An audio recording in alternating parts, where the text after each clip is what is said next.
If you swipe up from the watch face, you'll get to something called glances, and glances is where you can keep important functions or features of the watch that you want to access very quickly throughout the day. So here by default we have steps, heart rate, we have lifestyle logging, sleep, training, but you can scroll all the way down, go in edit, go in add, and then you can select from pretty much any feature or app that is installed on the watch. You can put that as glances.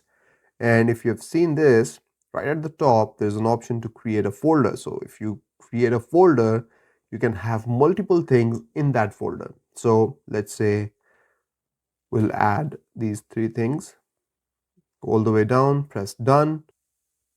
And if you are duplicating some features that are already in glances, you can copy them or move them to this folder. So we'll copy them and we'll set the folder name, folder icon. So now we have a folder here, and on the folder it shows you what's inside the folder as well. And when you'll tap on it, it will open up these functions or features.